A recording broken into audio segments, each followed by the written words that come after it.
My name is Susie DiMauro, and I'm a program director with the Sustainable Agriculture and Food Systems Funders. Thank you so much for all of you who are joining us today. Through SAFSF's work, we aim to strengthen connections, foster collaboration, and build capacity of the philanthropic and investment communities in order to co-create food and ag systems that enhance our collective well-being at the local, state, tribal, national, and international levels. Today is an opportunity for members of the SAFSF community to learn about the strengths, abilities, and talent of Indian communities, while at the same time gaining greater understanding of the barriers that Native communities face in obtaining funding. We are very grateful to First Nations Development Institute for co-developing this session and bringing their expertise and leadership to this conversation. And we are also thrilled to be offering this important conversation as a lead up to the launch of our jointly developed Indigenous Food Systems Community of Practice. This community of practice is being developed by SAFSF, First Nations Development Institute, and Melvin Consulting, and will be a year-long cohort for funders to build relationships and share and sharpen their skills and strategies for investing in Indigenous partners who are leading important sustainable agriculture and food systems work in Indian country.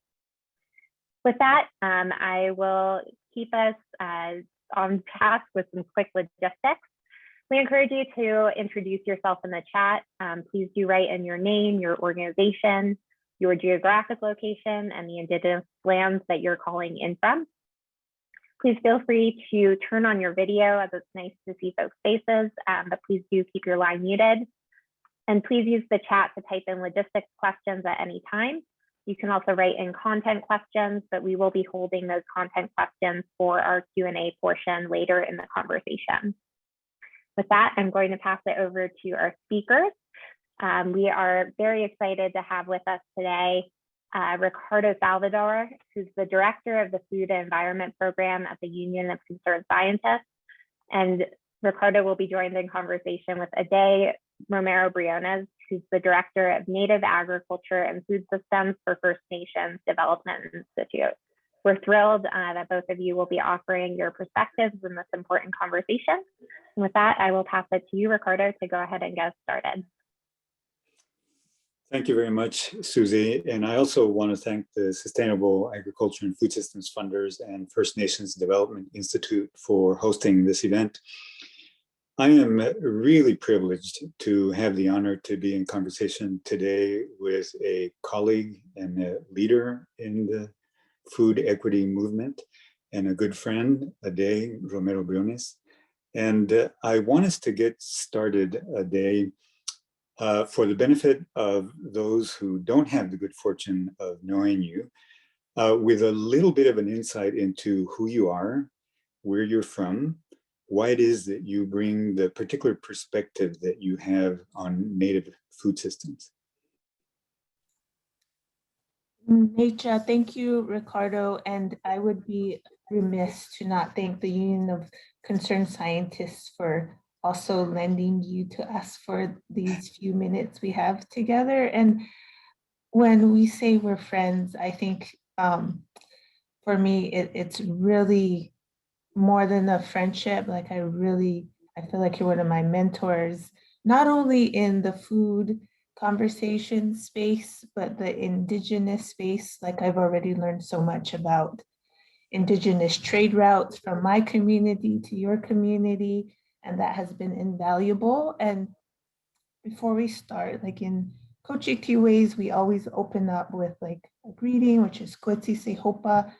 I know it's a conversation between me and Ricardo, but I'm honored for all of those who are listening in. We have so many things going on in our lives and so many tasks that we have to deal with, that spending an hour together and with me and Ricardo today and as the SAFS team and the FINDI team, it's really honor, and we value that time. So Kwetsi Se Hopa, hin waka ni me asa watyats, kotitime osuta koi mahada. I'm from Cochiti, Pueblo, New Mexico, born and raised in Cochiti, and I'm also Kiowa from Oklahoma. And I come to you from both those places. And when we say that, we mean we're coming with like a whole long line of ancestral ties, a whole long line of plant communities and land communities and water communities.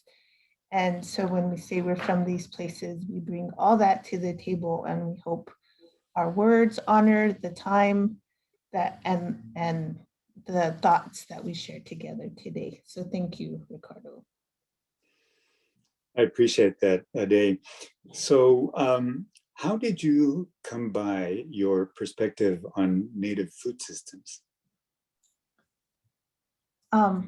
Gosh, Ricardo, we talk about this all the time, and you remind me of like the indigenous part of myself all the time in our conversations around food.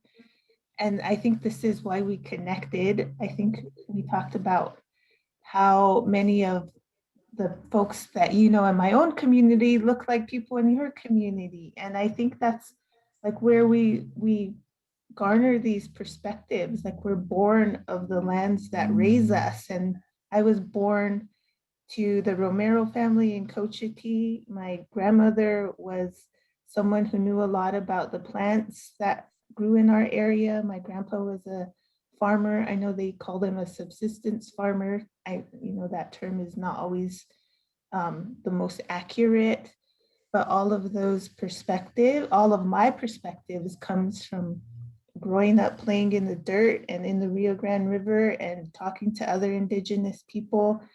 And I would have never guessed in all my life, even after going to college for so long, that what I lean most upon are the stories that my grandpa taught me, the lands that told me those stories, and like my grandparents who spent most of their life in Cochiti.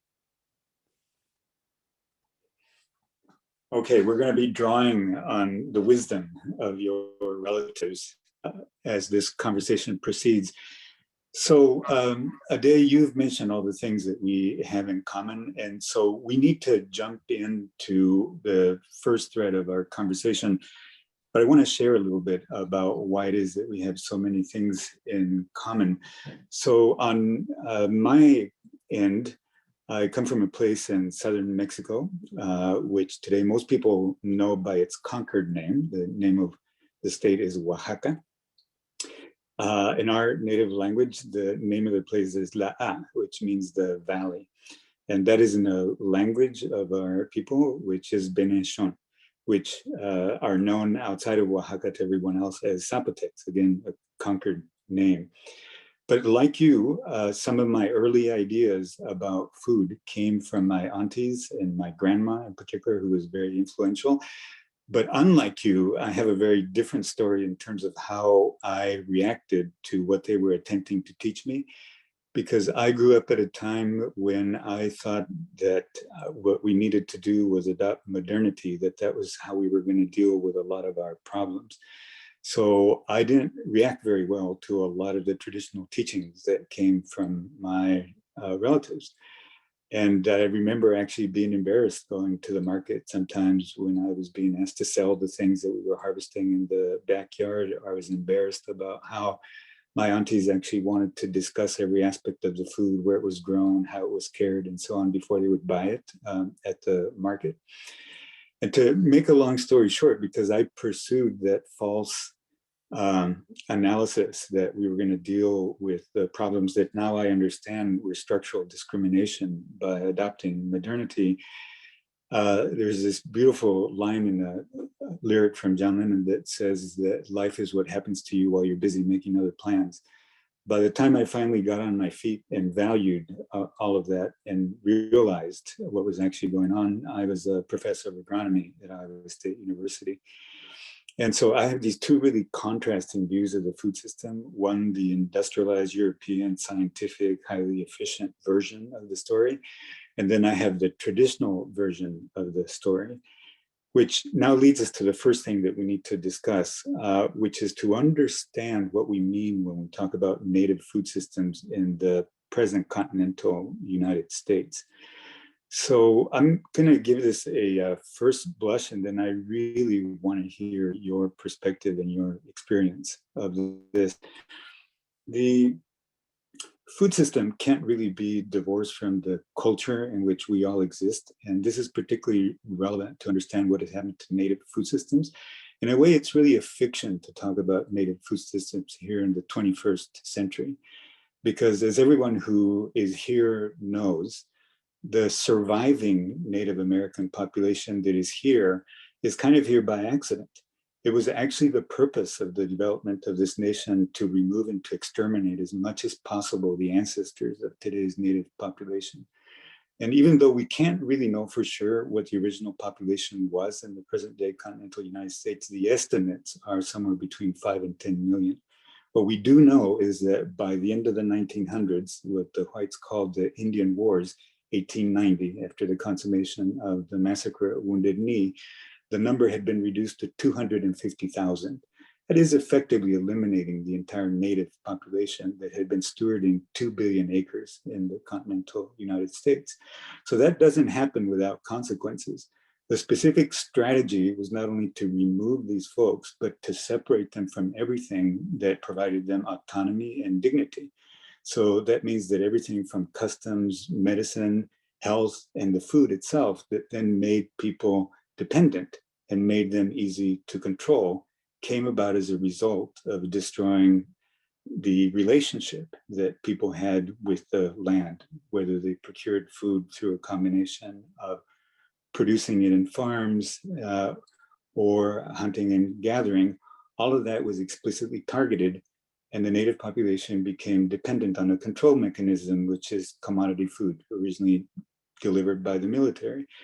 That means the leftover food, the worst possible food, with the result being that these days you can sort of hear from, say, the Indian Hill Service, of all places, how disparate the health status of Native Americans are, as if that were just an unfortunate thing, without acknowledging that the reason why there's chronic metabolic disease, why the rate of alcoholism is high, why life expectancy is short, is because these people have been impoverished, have been removed from everything that had to do with the original subsistence that they knew, purposefully, intentionally. It was purposeful to immiserate them, to impoverish them. So when we talk about native food systems today, really the story is the effort of all the native peoples to begin to relearn, to reclaim, to rebuild what we can about those original systems. And I want to pass it off to you with a story that to me keeps me honest about this. So in that period when I was a faculty member at Iowa State, I want to tell you a story that happened about 25 years ago, as best as I can recollect it right now, from a mutual friend of ours. Winona LaDuke calls me up on the phone one fine day. She's up at White Earth, Anishinaabe. And she says, we're starting this land recovery project and we want to reconstitute our food systems. And we can't even start without getting a hold of our native maize. Can you give me an advice about where we can get maize that's as close as possible to White Earth? So we hung up and I called up a friend of mine, Mark Millard, who was the maize curator at the USDA National Plant Introduction Center at Iowa State University. I told him this and he says, how close do you want to get? And I said, what do you mean? He says, well, we have White Earth maize. We collected in 1920. So he packaged up a pound of this seed and sent it up to Winona. Now, that may sound like a positive story, but how does it come to be that the Anishinaabe in 1995 don't have their own seed? And to get their seed, they need to get it from the US government. How does that happen? So, A-dae? Well, Ricardo, there's so much in what you said, and this is why, like, I feel like so connected to you, Ricardo, because when you talk about that story of having like the shame going to the market, I think every Indigenous child, like who grows up in a community where you're surrounded by your people, where you're surrounded by your food system, where you're surrounded by your rivers and your land, have that sense of shame, like, because society and everything in history from the point of contact to now has told us that, like, you know, this is not, we're supposed to be different. We're supposed to be more American. We're supposed to participate in a food system that was really created to assimilate us. I remember writing a piece when I was at Princeton University talking about how, my grandpa never read a book. That was like one of the most shameful things I held in this like very well-read community. It was Ivy League University, everything was documented. My grandpa never read a book, but he was the most brilliant farmer that I knew. He could tell when the winds were going to change before they changed. He could tell when the mountains were sick and the rivers needed help. Like that, and it's so hard for Indigenous people and Indigenous children to rectify those feelings when everything around us, especially in agriculture, is telling us that we should be something different, when at the same time on the other side of the hill, people are scrambling to learn Indigenous knowledge, to understand how we view like our plant relatives and our water relatives. Like there is this like almost psychosis that happens when we're talking about food and food systems, especially in Indigenous communities. And as individual Indigenous people, like we all have to carry those stories. And when I see Indigenous children eating acorns, or Indigenous children eating the deer or the salmon or the corn that comes from their community, like that in itself is such a celebration, because not only did they have to overcome all of these barriers in order to make that happen, they have to still rectify all of those dual stories that we have to carry daily. In like when you go to eat at the table, like literally you have to choose between whether you're gonna choose the commodity foods that you're getting from the FDIPR program, or like maybe the traditional foods that your grandparents are growing. I mean, it's always a choice, and those are constant in our life. So like when we see Indigenous food systems and traditional foods being put on the table, it is like cause for celebration. It is an amazing feat. And I think as proud as I am of people eating Indigenous food, there's like a sadness that comes knowing that that came at such a huge cost to our people, at such a huge cost to our children, that it's like, so I celebrate, and I always carry that little bit of sadness knowing that we have to go through so many barriers in order to get that food on the table. So I so appreciate your story about going to the market and about Winona LaDuke's corn. And I think I was so lucky. I had grandparents who like held coffee cans that they hid under the house in order to like grow their corn every year. My uncle still grows that. My cousins grow that. And I think about them now, and I think about the work that we're doing. And I constantly keep them in mind, because there are pockets and people of Indigenous people who have never been colonized in that way. And so even when we talk about decolonization, I feel like there's so many Indigenous people across this continent who have yet to be colonized and are still holding steadfast to all those things that make us Indigenous, which includes all the foods we eat, which includes like having that relationship with our lands and our waters and our animals. And that all comes through like the very basic need to eat. We are like eating for generations. We are eating on the backs of generations. And it is like, it's such a beautiful concept. And I think about, when I talk about Indigenous food systems, like all of that stuff is in that one concept.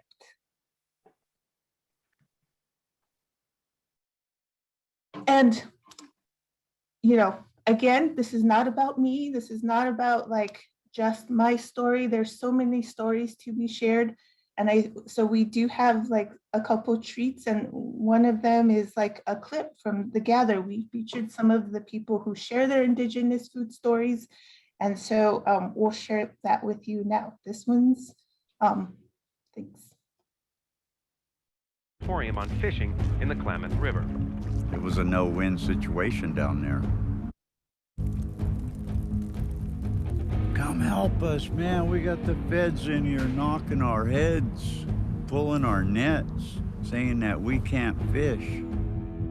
This latest clash between Northern California Indians and the government is the result of a declared moratorium on fishing in the Klamath River.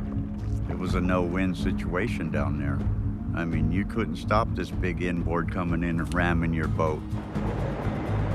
You know, taking you and pulling you in their boat and sapping your head with a big old nightstick.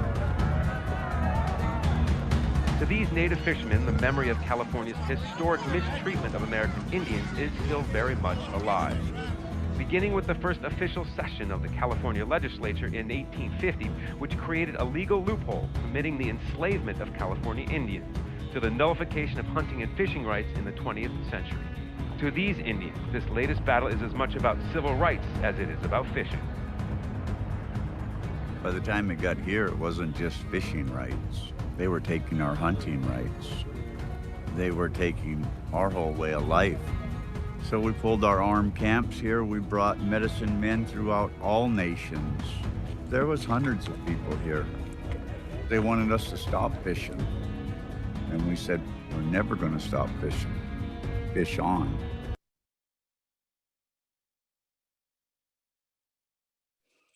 So A-dae, I want to pick up on a theme that was in that clip, which was about way of life. So in order to reconstitute indigenous food systems, it's important to reconstitute the entire vessel of the food system, the culture, the relationship to land, and the knowledge about how to coexist with the land and with foodstuffs. So in the present day, this is really influenced in Indian land by policies of the federal government.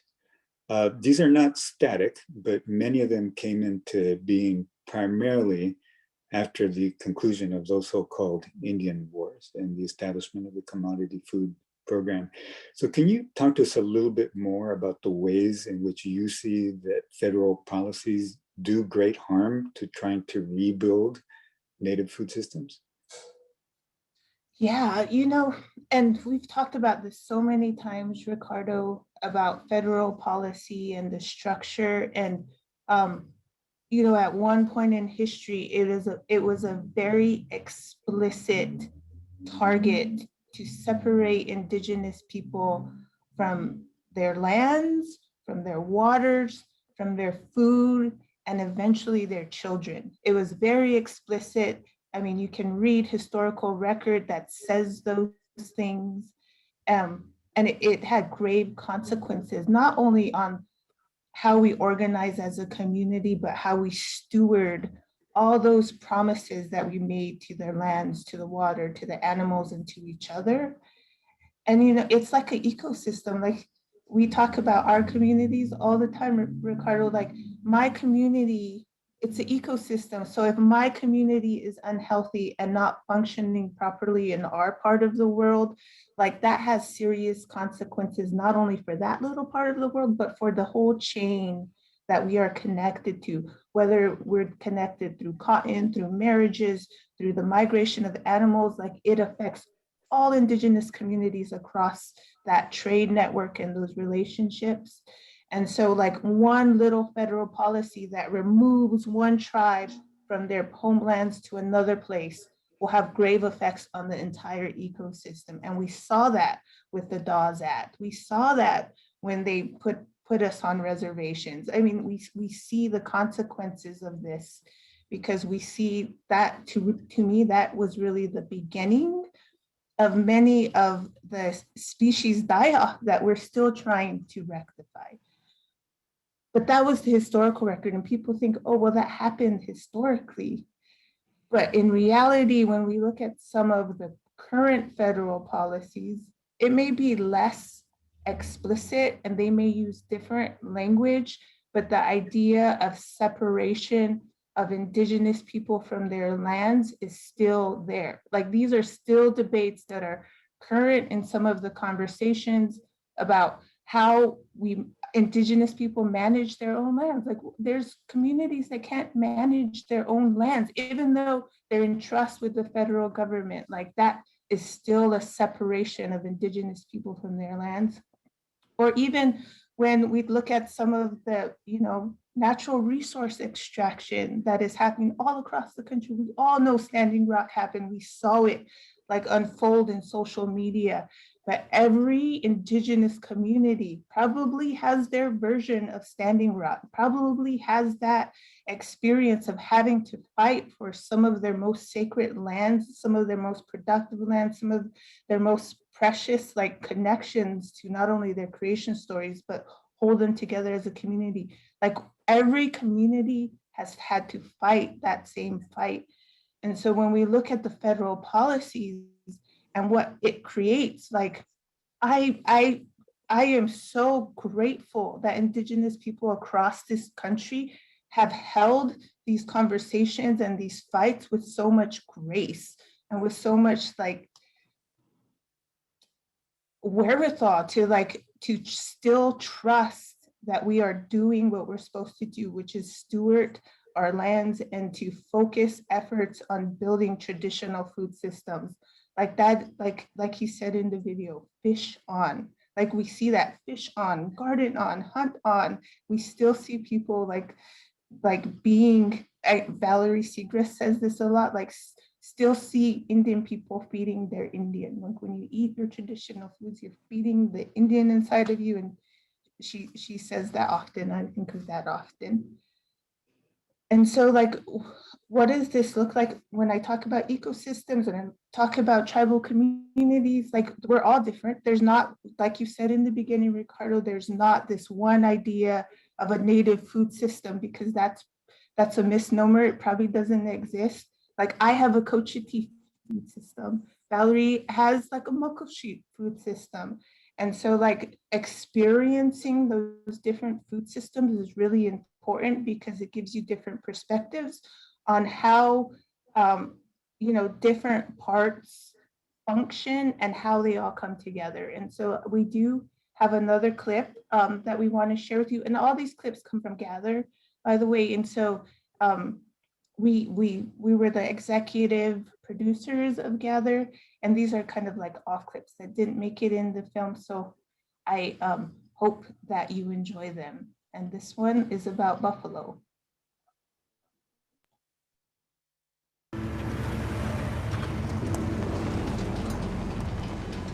In my experience in trying to bring buffalo back to the land, a lot of non-Indian people can understand the need to do that and the good it can do for the land, whereas they can't really understand the need to bring the culture back. We had a self-sufficient economy, and it was all centered around the buffalo herd. And our teepees were made from buffalo hides. We ate them. That was our food source. We dried the meat to carry you through the winter. The buffalo were everything. And of course, the government recognized that. So that's why they decided if we destroy the buffalo, we can bring these people to their knees. And so that's what they set out to do.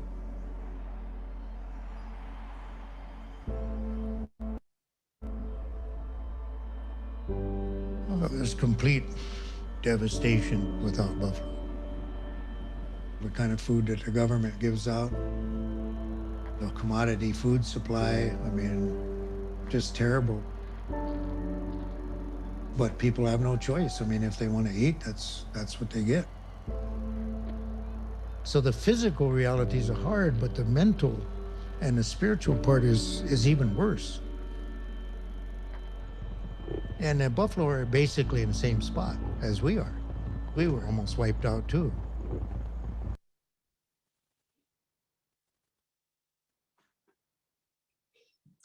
So, A-dae, I want to pick up on some of the practicalities of actually rebuilding indigenous food systems. What we discussed at the beginning around the shame that we sometimes feel when we can't pass for being full-fledged members of the dominant society is not an accident, as you say. That's actually imposed on us, and it affects our food systems, our ideas about food and food systems. I'll tell you one story here, just from a couple of years ago when I was visiting some of our brothers and sisters in northeastern Montana. And they were very proud to take us out to see the buffalo herd that they're beginning to rebuild there. And just talking amongst ourselves, you know, they were open about this. It wasn't like it was a secret, but they just admitted something. They said, you know, the big problem that we have in reconstituting this food system is that the tastes of our people are really westernized. They want hamburgers. They don't want bison. They actually tell us that they're not going to take the bison that we're distributing. So this is a reminder of the same sort of thing that I felt when I was growing up, and a measure of the things that we need to rebuild. So can you give us an idea, beginning with something very important that you said at the center of the concept of sovereignty, which I interpret as the notion that we have self-determination to decide, as far as food is concerned, what we're going to grow, how we're going to grow it, how we're going to hunt it, and for whom. But as you said, oftentimes very basic decisions about game on native land or about the use of the land itself isn't really up to the native people. So beginning with that barrier, there's both the cultural barrier, there are the legal barriers. How do you see that we can begin to gradually crack those barriers and begin to realistically reconstitute viable indigenous food systems? That is a really important question, Ricardo. And again, we've talked about this too. And to me, one of the most basic tenets that has to start happening is that we have to question the very basic assumptions about how we understand the food system and how we understand agriculture. Like if these Western notions of what agriculture looks like, which is the square plot and your farm has to be registered with FSA, and we're talking about row cropping and tilling, like if those are the images that come to mind when we say agriculture, we have to dig deeper. We have to question those assumptions, and we have to sincerely talk about how that concept and that model has been born and perpetuated in the system we currently operate in. And when we see it all the time when we talk about like food deserts, right? To me, I come from a desert, I come from a high desert. And it bothers me when people say that, because there's so much food in the desert. Did you know there's over 200 kinds of bees where I come from? You know, there's food in the desert, but they really mean food retail desert. And if our basic understandings of how we produce food comes from a retail capitalist system, we need to question that, because there are that hinders, and that's like the border of our understanding and the border of what solutions can be garnered.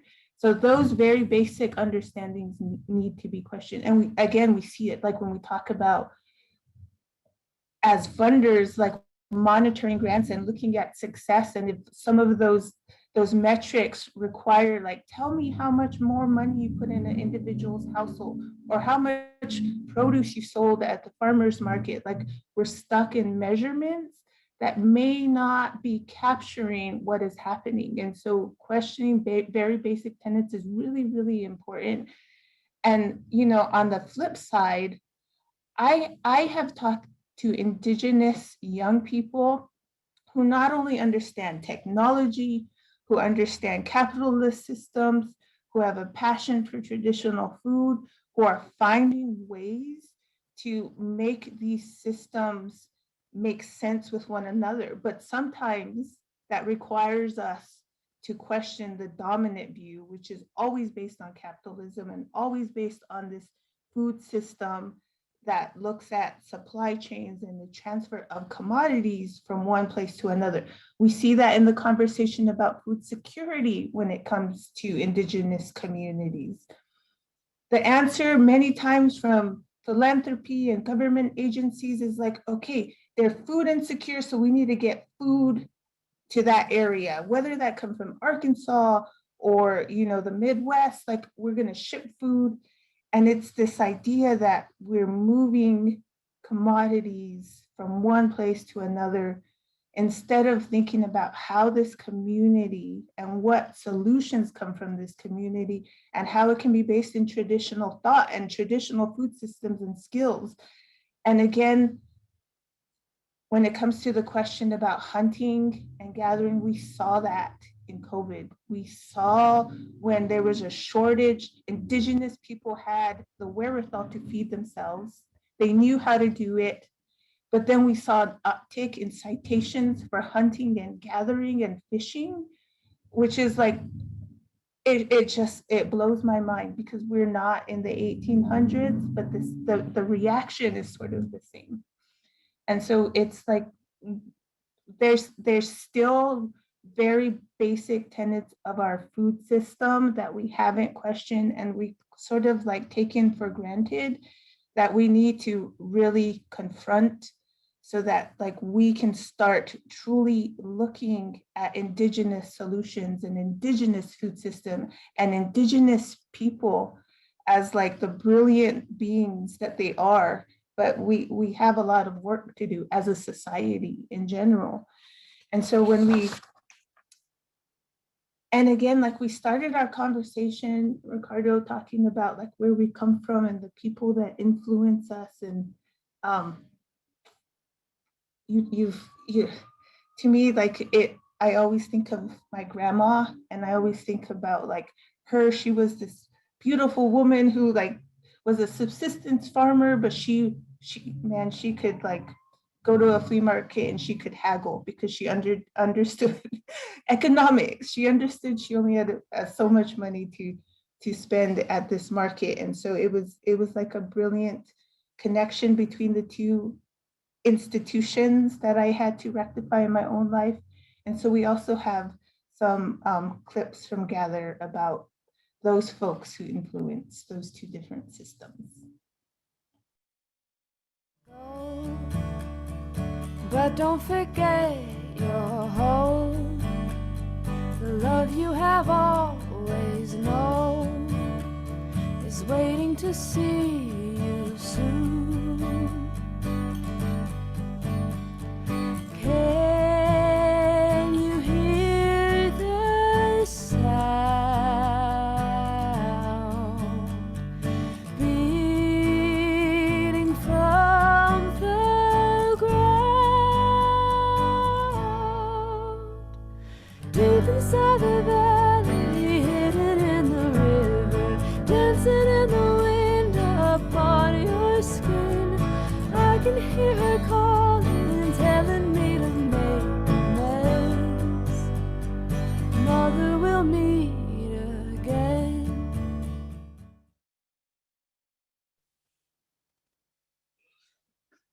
Okay, so I want to pick up with something that you just mentioned, which is that the reference point should be more of our collective community knowledge.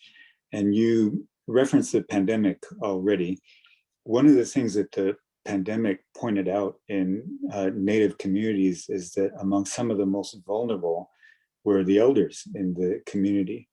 And this is important, not just because of who they are intrinsically, but because generationally, because of acculturation, these sometimes tend to be the folks who are the repositories of language and culture and traditional knowledge, and they're contending with people like I was when I was young, who are not accepting what they have to teach or are not ready yet. And so there is a challenge to try to capture that cultural knowledge specifically around food.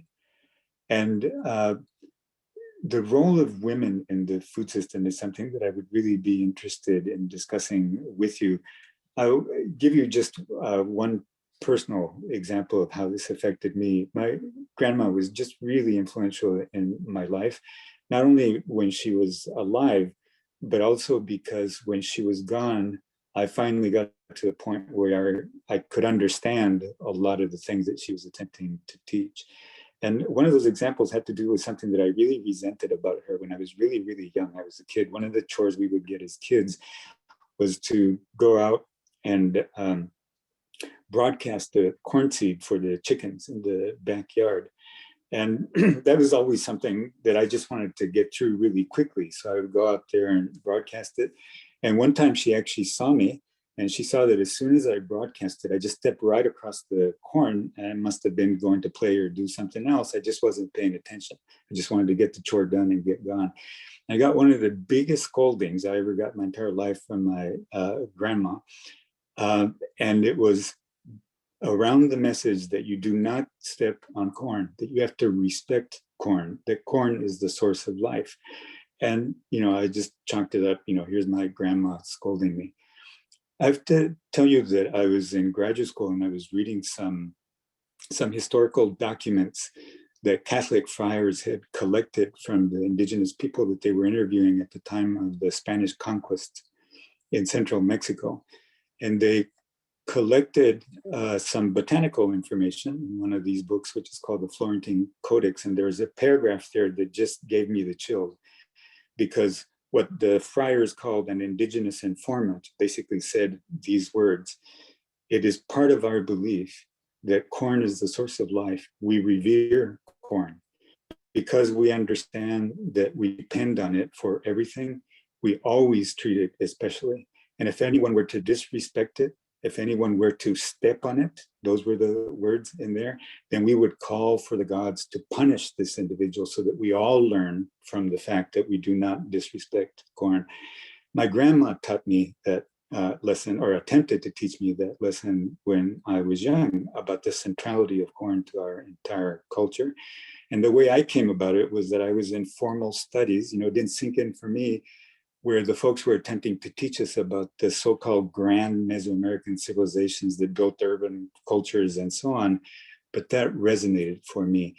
So tell me a little bit how you have experienced that in your own life, and how we can use that, the repository of wisdom that sometimes we're not ready to receive, but which is our bridge, our link to what we want to recover and now fortify in present time. Oh my gosh, Ricardo, like that. This is why I love talking to you, because, like you have that story. Similar story. My story is about fences. When I was, I didn't know, I did know at a young age I wanted to be a lawyer. There was this really tragic event that happened in my community where, the Army Corps of Engineers made this lake on some of our most precious agriculture fields. And my generation in Coach T, like, we're either lawyers or engineers or hydrologists, because we are all like responding to this thing that was like put upon us and ruined some of our cornfields. But this idea that like we don't see things until we're ready. My grandpa used to take me out to his cornfield all the time. And one year we had a really big migration of elk. And so when they came through, they ate most of the corn. And this was probably, I was still young. I was still a child, 5 years old probably. And my grandpa like chucked it up, and we were all sad. My grandma was crying. The community was crying because that year we didn't have any corn. So that means like most of our men had to go to town to get jobs so we could buy food. And it was devastating. My grandpa didn't wink. And I asked him about it years later. I was already in college.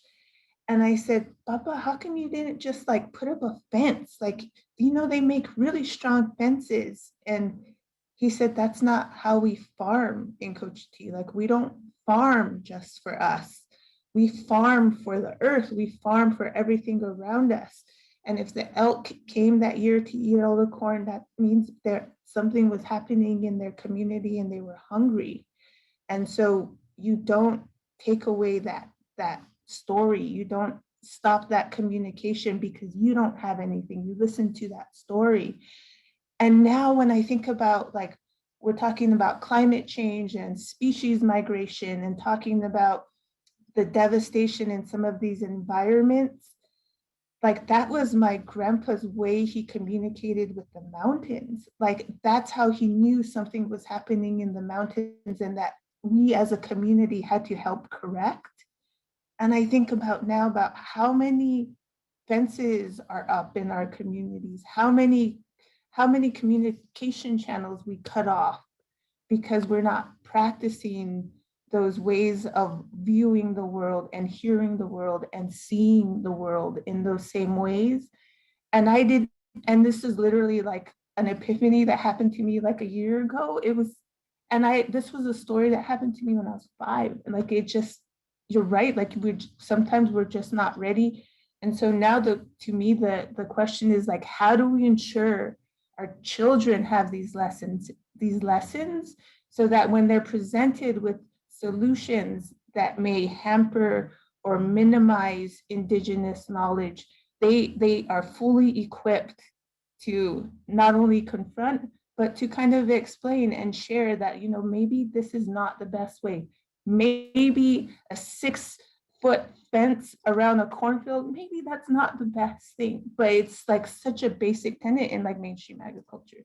So those things, like those resonate. I hear you, Ricardo, like loud and clear. And I think we're privileged at First Nations to be part of projects that try to do what I'm explaining. Like they try to create ways for young people to see the world the way their ancestors did, even if it's in a changing world. They see ways to look at the world from the Apache lens or the Cochiti lens or the Muckleshoot lens. And it's we just are so privileged to be able to support some of these projects and communities. So we have another clip for you. Yay.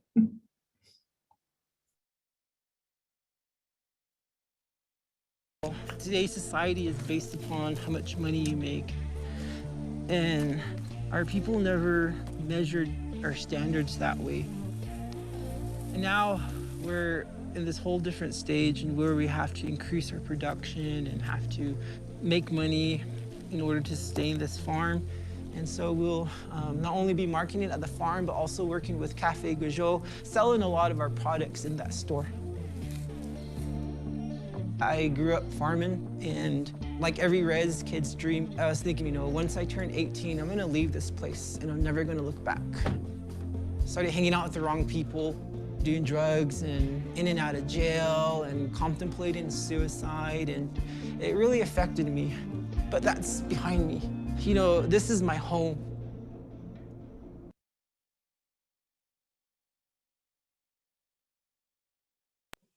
So I've got to tell you about something that really speaks to me about that particular clip, which is that it isn't just our elders who can teach us. Sometimes it requires that peers teach one another. And I have a follow-up to that story that I just told you. There's a book that is pretty famous around foodies, which is called The Omnivore's Dilemma, which was written by Michael Pollan. And when he started to write that book, he came to Iowa and he asked around, who are the people that I can talk to about corn? And so people said, well, there's this farmer called George Naylor, go talk to him. But in terms of a scientist that he could talk to that could tell him about the cultural history and how that related to the modern science of corn, everybody pointed it to him. So I met the man then. And I was really proud of all the science that I was telling him about how corn is produced and so on. And when the book was finally published, I was really disappointed that while he did include that, he put it in the appendix. It was really buried back there. But in chapter number 1, which is the chapter on corn, what he told was that story that I told you. And the whole reason why I told him that story was that I lived in a little community outside of Ames, Iowa. And at harvest time, the wagons that were carrying corn from the fields to the elevators would turn a corner, and every time that they would turn, because they were overflowing with corn, there would be spillage onto the road. So everybody that came to those intersections was essentially just driving over the corn and crushing it. So my grandmother did more good than I realized, because I could not do that. When I came to those corners, I actually had to avoid the place where the spill was and went roundabout. And I'm sure I caused all kinds of problems with the traffic. But that's the story that the man put into his book. Now, a peer taught me a big lesson. I was all about sustainable agriculture when I was at Iowa State. And I remember being at a meeting in Arizona with another one of our mutual friends, Micah Loma Umbaya from Hopi. And Micah could not understand all of what's going on about industrial corn production and how evil it was and how we needed to change and that corn was the problem and so on. And he just eventually stopped us. And in a very dignified way, he said, corn is not the problem. Corn is actually our answer. Corn is noble. Corn is the giver of life. You can recognize the discourse there, and you can recognize how at the same time I felt so foreign, but at the same time so connected to what he was causing us to reflect on. So collectively, we're coming to that moment where we're recognizing that we need to capture and rebuild. But here we exist in this extremely capitalistic system. One of the things that we need to round up with here is how our allies can help contribute to the massive change that needs to occur. From the point of taking lands from Native people and beginning to produce wealth from those lands, whether through agriculture, mining, and forestry, and going from that extractive economy that white economists very specifically refer to as an extractive phase of development, then going to a manufacturing economy and ending up with a service economy where most everybody now feels like they're dematerialized, not connected to the planet or the earth or its resources whatsoever. That white population in the United States has built up tremendous wealth.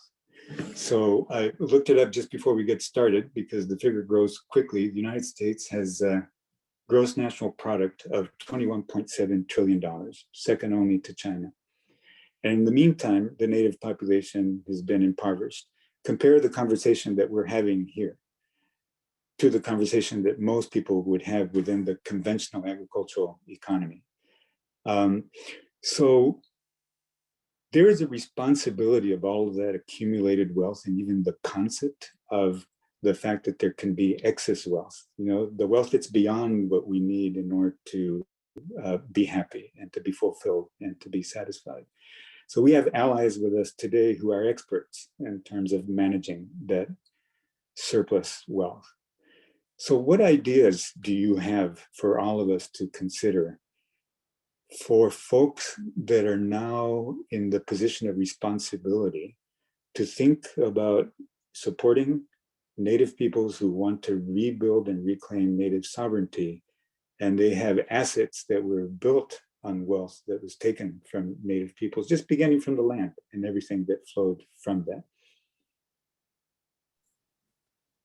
Well, one, I think that is a really good question, but I think the most important thing, there's a couple important things that we all have to remember is when I even think about my own community, like Indigenous communities have not been practicing capitalists, economists, whatever, cash economy participants for but less than 100 years, literally. Like I think the first car in my community and the first road in my community was in 1950. So we've literally had just this very short period of time to learn a cash economic system that really wasn't created by us or for the communities that we live in or for the lands that we manage. Like this system wasn't ours, but we've become really, really good at understanding how it works in this very short period of time. And this is like for most of Indigenous communities. So like that is always important to remember because really like European nations and the nation has had like over 500 years of like learning the system. So I think there's always that, there's not a true understanding of what that looks like. But when we look at some of our projects, like, oh my gosh, like we have projects like Quapaw in Oklahoma, who's literally flipping the whole script on how meat is processed in the area. And I think some of the most like poignant and most recent examples or answers and solutions to that question is looking at how Indigenous communities manage their food, their people, and healthcare during COVID.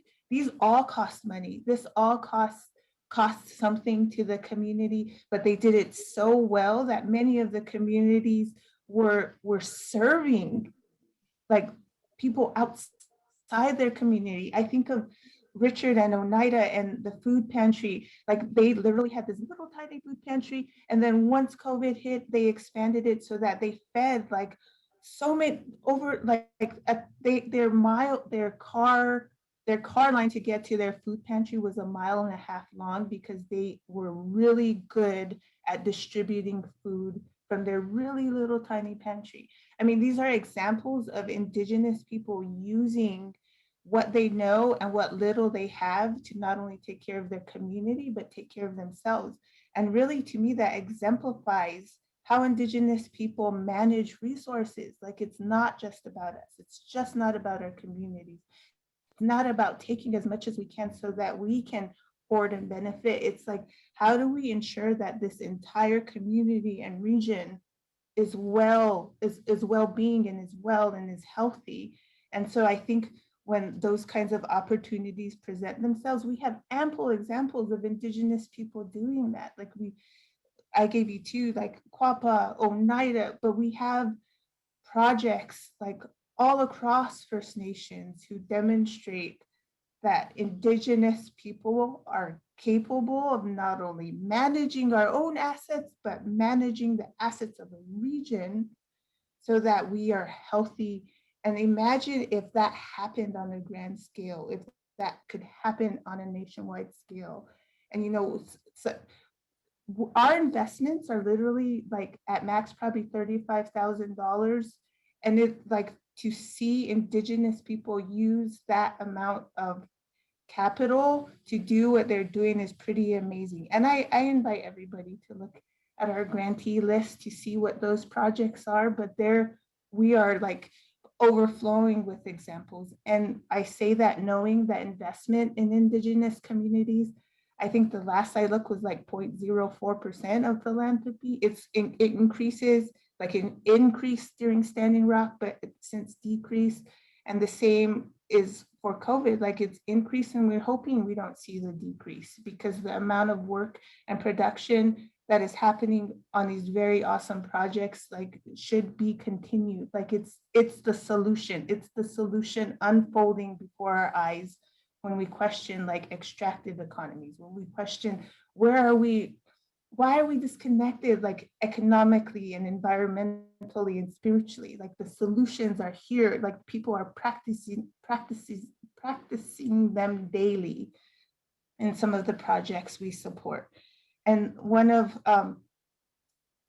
and the odds are sometimes like pitted against us. When I think about like Sammy, which I will show the clip next, when I think about Sammy and the Klamath River Basin, like not only, and of course, like before I start there, like the question about poverty, like sometimes that's not a good measure, right? Because we're really measuring economic well-being. That's not always like capturing who we are. That's not always our profile. Like I think it's like, it takes us in a different direction because it's connected to like subsistence farming. Subsistence farming is an economic term. What I grew up, like, it wasn't a minimal existence. Subsistence means like you take as minimal as you can and then the rest is up for surplus or commodity or profit, or you can sell it. Like, no, that's not how I would describe what my grandparents do. So like these terms are again part of this like institutional language where we reinforce institutions that may not serve us well. And so we think about Sammy, who's like in a food desert, comes from a very impoverished community, who is fighting against 3 dams that are inhibiting the flow of fish and water to his community, which they depend on. And yet he's like the spokesperson for a whole generation about the restorative revolution in his community. Like, how amazing is that? So I would love for you to meet Sammy.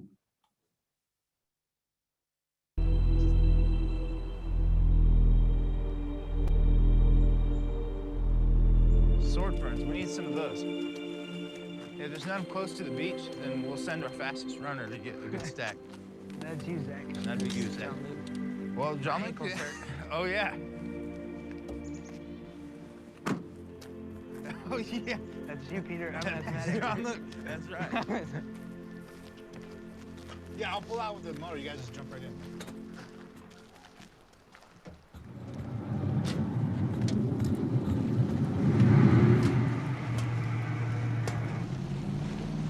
We're fishermen, and once the salmon are gone, it's the end of the world for us, and there's no going back.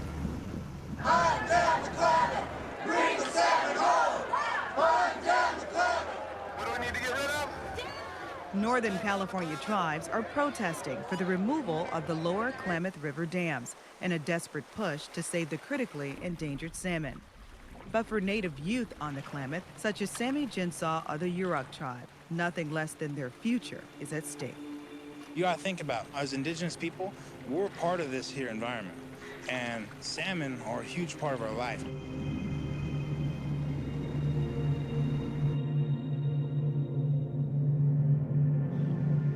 We know that the salmon run is directly connected to the health of our community. If you have a bad fishing season, then there's a rise in drug abuse, and there's a rise in suicides. Because when you come home empty-handed, there's that sadness that starts to set in, and that's depression.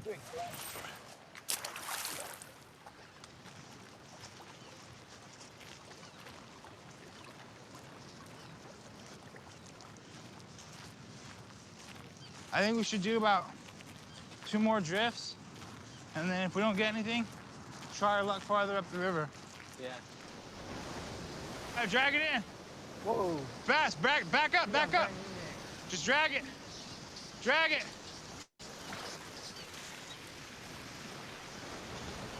We're definitely on the wrong side of the river today.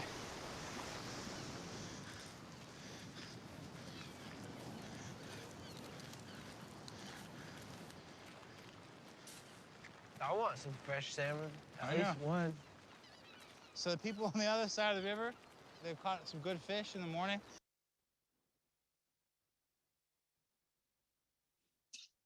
Okay, A-dae, as we wrap up here, I want the opportunity to hear more about the community of practice that you told us about up at the top of the conversation.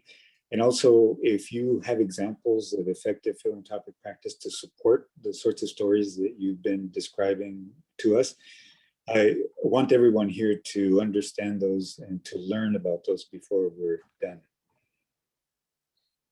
Absolutely. The community of practice. Well, one, I think not only, so of course we invite our listeners to look into the community of practice, not only because we'll explore some of the projects and meet the people and hear the solutions and the issues happening in projects that are solely focused on Indigenous food sovereignty and how they're connected to all these different institutions. But to me, the most exciting part is that you get to meet members of not only the First Nation team, like Richard, who's from Oneida, but Eileen and Daryl from Melvin Consulting, who are helping us run it. Like, they are some brilliant Indigenous people who come from Hopi, the Hopi area. Like, there is, like, the projects are awesome and cool and wonderful, but like the people who are building the community of practice are just as impressive and bring a perspective, and they've thought through these issues about like this dual idea of economy and spirituality. Like, these are things that we talk about together, and it's like we're opening that up to the funder community to not only be a part of, but it's like we're opening up our tables, we're setting the table so you can come eat with us. And I do have to say, like, in Indigenous community, we talked about all the historical inequities and the experience that we all have to grapple with, not only daily and in our projects, but it's not like we don't always offer these opportunities. Like, there is some kind of shyness and like protectiveness that we have for what we do, especially when it comes to our children, when it comes to our food, and when it comes to our land. Like there is a protectiveness that we've had to build up over the years, but this community of practice is almost like opening up a small doorway into some of these projects, into some of these conversations, and to be vulnerable with one another and to see each other as like people eating at the same table. And so the community of practice is really meant to deepen funder understanding about how Indigenous people view the world through our food. And I think that's a really exciting opportunity. And I hope that people sign up and come on that one-year journey with us. I hope so too, because I think that's a key to forming genuine personal relationships. And that's the way that you really develop insight into a lot of the issues that we're talking about here that are not a part of your own community, but which others can share with you. So I appreciate your sharing that and you folks at Findy coming up with that. So we are scheduled to go until, let's see, another 8 minutes here. And I know that it's, probably impossible, but if there are one or two questions that folks that have joined us today would like to ask of you, A-dae, this is the time when we can deal with some of that. So I'll pass it back to Susie so that she can moderate that for us. I think I'm going to actually invite Richard to bring some of those questions in for us. Okay, thank you, Susie. Mm-hmm. So this question is from Bob, and it says, I started my career with 1 year organizing positions with the Alaska Coalition in 1978, while there was legislation passed which required various Alaska Native tribes to reorganize themselves into tribal corporations. I was uncomfortable with those amendments, but I was too young and had no direct understanding of the tribal relationships within the state. Can either of you or participants offer, how that worked out for Alaskan people? And I think that kind of speaks a little bit to the different statuses that tribal communities have to navigate with the federal, state, and I know in Alaska it's quite different, especially with their access to food. So I'll pass that along to you guys. Hi, Bob, and thank you for that question. I think Richard, well, first, I think there's opportunity in the community of practice to ask some Alaska Native people yourself that question directly, and I'm sure they will have different answers. But Richard was so eloquent in explaining that the status of tribal communities is so tenuous because it's not our status, right? Like the status of a tribal corporation is not our creation. Like the status of an allotment community or community of allotment is not our creation. But even the way like California tribes are organized as rancherias was meant to like push them towards individual land ownership and allotment. So they became a different title than like reservations out west.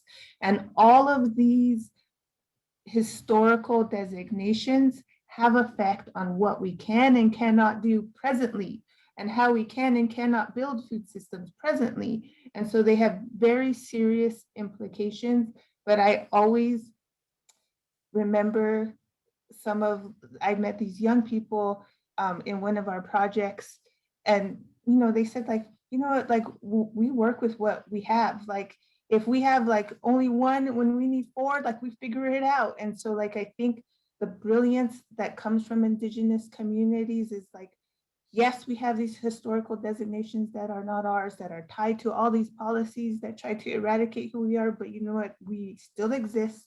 We're still working with what we have, and we continue to build food systems and communities that are honoring covenants that we have with our creation. Like that is strength, that is beauty. And so I welcome those questions in the community of practice, Bob.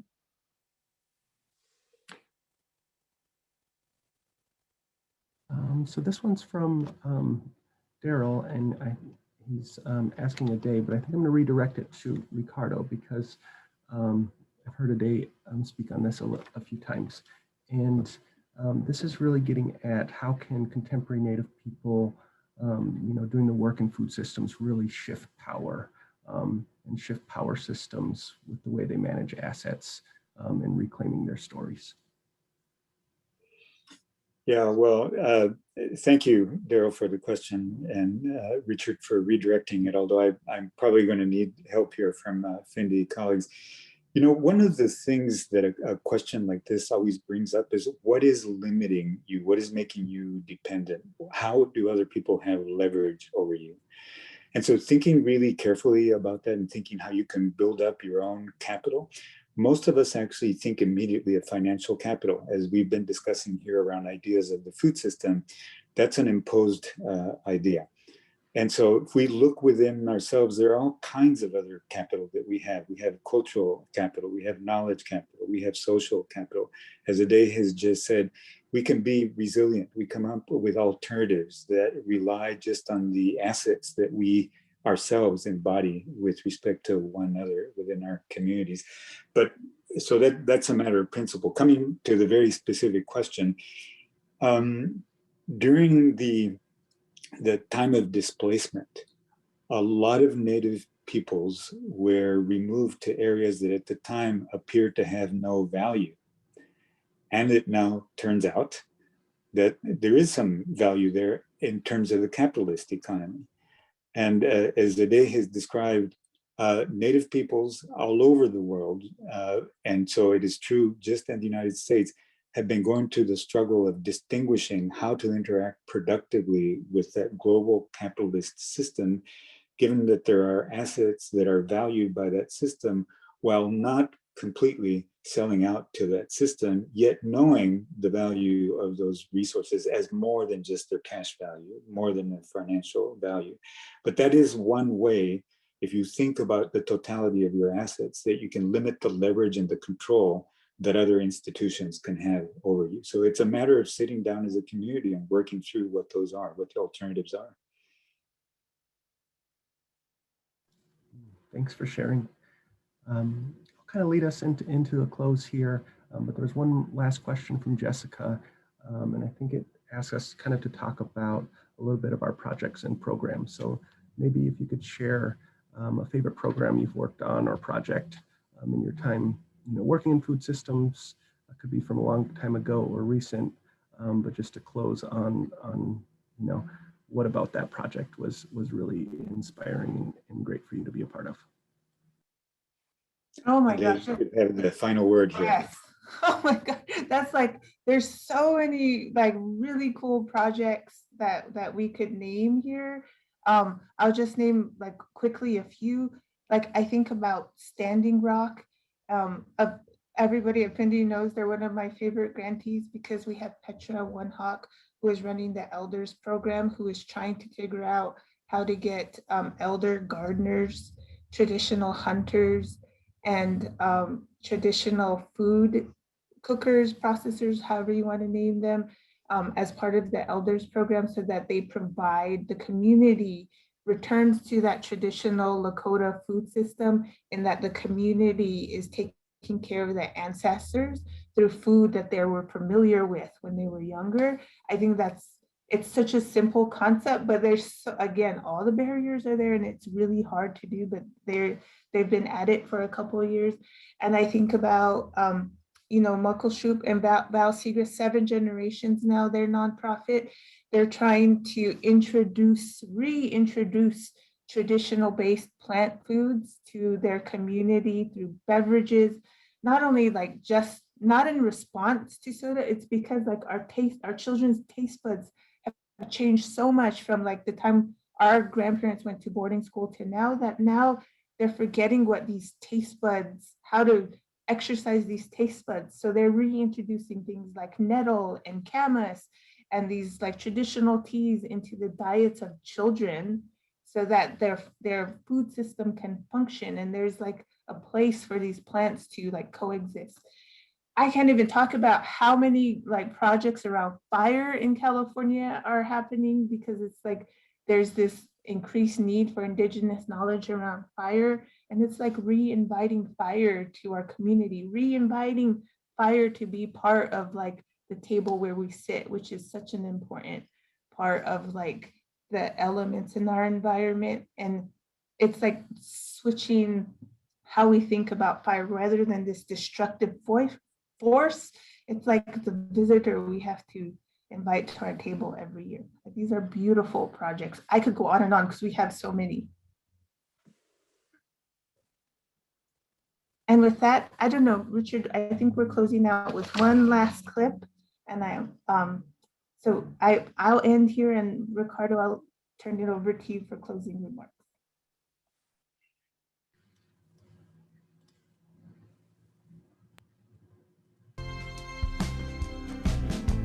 Bright lights, sharing tears, thanking grace for bringing us all here.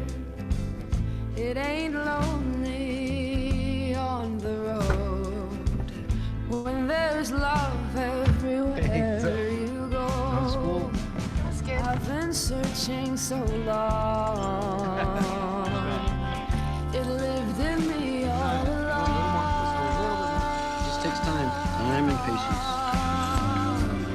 Burn me in the desert and drown me in the rain.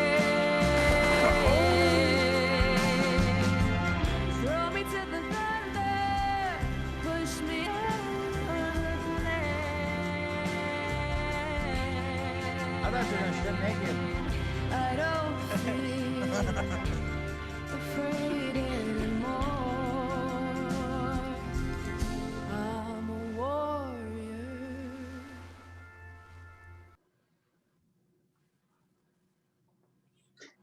Well, I want to thank all of you for sticking with us. Obviously, this is a very big topic, 500 years in the making, and we could only scratch the surface here. But A-dae has described to us this community of practice, which is another channel to continue the learning, which is available to all of you. And so, A-dae, I can't thank you enough. It's always great to have the opportunity to have a chat with you. And thank you again to Sustainable Ag and Food Systems Funders and to First Nations Development Institute for this opportunity.